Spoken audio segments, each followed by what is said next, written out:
अस्सलाम वालेकुम, this is ODA foxtrot from defence outpost. तो कुछ ही दिनों से पाकिस्तान और अफगानिस्तान के दरमियान बॉर्डर के ऊपर काफ़ी ज़्यादा झड़पें हो रही हैं, फायर फाइट्स हो रही हैं। कुछ काफ़ी ज़्यादा लॉन्ग स्टैंडिंग तनाज़ा है जो कि अफगानिस्तान पाकिस्तान के साथ उसको आगे रख के जवाब बना के पाकिस्तान के ऊपर अटैक्स कंडक्ट कर रहा है। तो इस सारे सिनेरियो के बारे में कुछ डेवलपमेंट्स हुई हैं, इंपॉर्टेंट डेवलपमेंट्स हुई हैं। पाकिस्तान की तरफ से कुछ रिटेलिटरी स्ट्राइक्स को कंडक्ट किया गया है, तो उन सब के बारे में आज हम लोग इस वीडियो में बात करेंगे। तो वीडियो काफ़ी ज़्यादा इंपॉर्टेंट होने वाली है, लेकिन उससे पहले अगर आप लोगों ने अभी तक चैनल को सब्सक्राइब नहीं किया हुआ तो please make sure to like this video and do subscribe to the channel. तो ये जो सारी टेंस सिचुएशन है और फायरिंग के वाकयात हैं, ये मल्टीपल लोकेशंस पे अलोंग अफगान बॉर्डर जो है, पाक अफगान बॉर्डर, इस चीज़ को रिपोर्ट किया जा रहा है कि पाकिस्तानी फोर्सेस और अफगान फोर्सेस के दरमियान जो तालिबान के फाइटर्स हैं उनके दरमियान काफ़ी ज़्यादा झड़पें हो रही हैं, जिसकी जो वजूहत बताई जा रही हैं कुछ तो वो ये है कि कुछ ही दिनों पहले पाकिस्तान ने अफगानिस्तान के अंदर एयर स्ट्राइक को कंडक्ट किया था, तो उसका कहीं ना कहीं गुस्सा अफगान साइड से निकाला जा रहा है। दूसरा, अफगानिस्तान कुछ नई पोस्ट को बना रहा है जिसके ऊपर पाकिस्तान ने एतराज़ खड़ा किया कि वो लोग ये पोस्ट इस इलाके में, इस जगह के ऊपर नहीं बना सकते। और पाकिस्तान ने फॉर्मली पहले फ्रेंडली तौर के ऊपर इस चीज को कन्वे किया कि आप इन पोस्ट की कंस्ट्रक्शन को रोक दें और इनके लिए कोई नई पोजीशन का आप सोच के उनको उधर बनाएं। लेकिन अफगानी, आपको पता है कि शुरू से ही वो रिलेक्टेंट एक कौम है, वो हर चीज को पहले रिफ्यूज करते हैं। वो कहते हैं हर कंट्री से, हर ताकत से हम मुकाबला कर लेंगे। उनको टीटीपी का मेंशन किया गया कि आपके मुल्क के अंदर टीटीपी ऑपरेट कर रही है, वो लोग अभी तक इस चीज को भी नहीं एक्सेप्ट करते और जब पाकिस्तान स्ट्राइक करता है फिर वो रौला मचाते हैं। इसी तरह इस बार भी पाकिस्तान ने पहले फ्रेंडली तरीके से कहा कि आप अपनी पोस्ट हटा लें, तो अफगानिस्तान ने जो है वो सिरे से ही इस चीज से इनकार कर दिया कि ऐसा बिल्कुल भी होने वाला नहीं है। उसके बाद से फिर अफगान तालिबान के जो फाइटर्स हैं उन्होंने एक फायरिंग का वाकया स्टार्ट कर दिया। काफी हैवी फायरिंग की गई सिविलियन और मिलिट्री इंस्टॉलेशंस के ऊपर। उसके बाद इवन यहाँ पर एक ऐसा वाकया हुआ कि अफगान तालिबान की तरफ से एक ड्रोन क्वाडकॉप्टर लॉन्च किया गया, जो कि इस चीज की ताल कंफर्मेशन नहीं है कि वो आर्म्ड था या सिर्फ रेकी करने के लिए था, रिकॉनिसेंस के लिए था, लेकिन वो एक क्वाडकॉप्टर अफगान तालिबान की तरफ से लॉन्च किया गया। उसको पाकिस्तानी पोस्ट के करीब लाया गया, उसकी रेकी करने की कोशिश की गई, लेकिन वहां पर जो पोस्ट के ऊपर मौजूद जवान थे, इक्विपमेंट थे, उन्होंने उस ड्रोन को शॉट डाउन कर दिया। उसके बाद जो है वो फिर चीजें इंटेंस होती गई हैं। उस साइड से भी फायरिंग होती रही है, पाकिस्तान भी साइड से भी उसका रिस्पॉन्स जाता रहा है। और अगर पाकिस्तान की साइड पे बात करें तो यहाँ पर इस टाइम के ऊपर इन वाकयात की वजह से दो जो हमारी मिलिट्री कैजुअलिटीज हैं, दो हमारे जो जवान हैं वो शहीद हो चुके हैं, उनकी जो शहादत है उसकी कंफर्मेशन हो गई है। और दूसरी साइड पे जो अफगान तालिबान की तरफ नुकसान है वो उन्होंने इस चीज को हाइड कर लिया है। मतलब एग्जैक्ट कैजुअलिटीज जो है वो वहां से रिपोर्ट नहीं की जा रही। क्लियर कट है कि जिस तरह का हाल पाकिस्तान ने फायरिंग से इन अफगान तालिबान पोस्ट का किया था, उसके बाद कैजुअलिटीज होनी है, लेकिन अफगान तालिबान जो है वो कैजुअलिटीज को नहीं बता रहे। और ये इसी केस में किया जाता है कि जब आपकी कैजुअलिटी नंबर जो है वो आपका काफी ज्यादा है हो और आप उसको पब्लिकली डिस्क्लोज ना कर सकते हो, जिससे आपकी लेजिटिमेसी, आपकी गवर्नेंस, वो जो लोग वहां पर गवर्नमेंट चला रहे हैं उनके ऊपर सवालिया निशान खड़ा हो जाए। अब इन सारी चीजों के बाद कल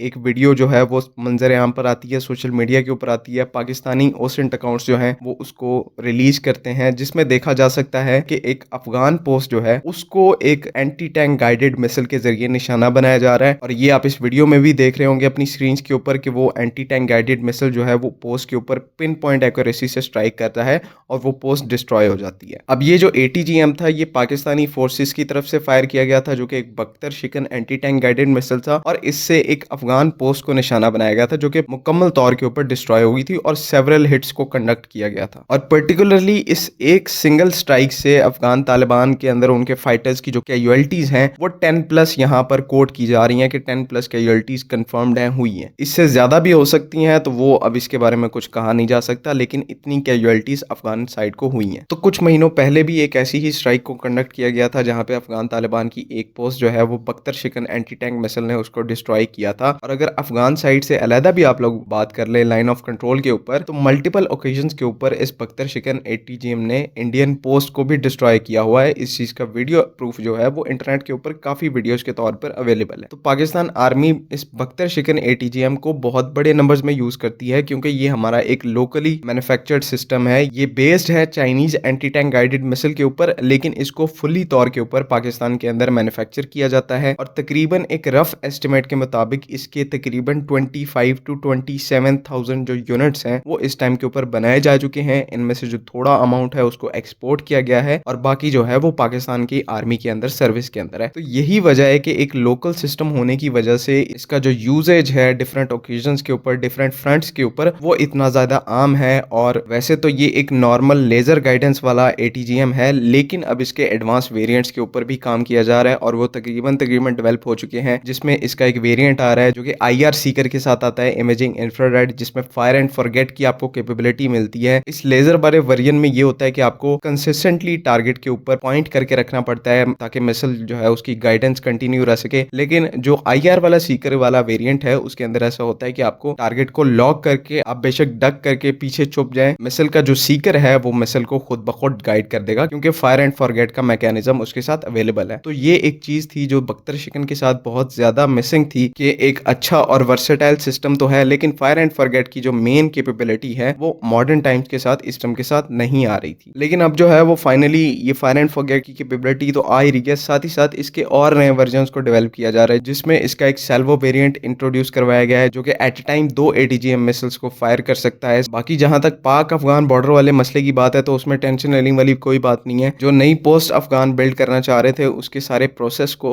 रोक दिया गया सक्सेसफुली, और अगर फ्यूचर में भी वो इस चीज की कोशिश करते हैं या बिला इश्तियाल फायरिंग का जो सिलसिला है उसको स्टार्ट किया जाता है तो यहाँ से ठीक ठाक रिस्पॉन्स जाएगा, और सिर्फ लैंड रिस्पॉन्स ही नहीं होगा, एयर रिस्पॉन्स भी होगा। तो इस चीज को भी अफगान तालिबान को अब सोचना पड़ेगा कि पाकिस्तान के साथ कैसे चलना है। उम्मीद है कि आपको यहाँ पर तमाम चीजें क्लियर हैं। अगर इससे रिलेटेड कोई भी कंफ्यूजन है तो काइंडली कमेंट्स में जरूर पूछें। बाकी अगली वीडियो तक के लिए अल्लाह हाफिज। पाकिस्तान जिंदाबाद।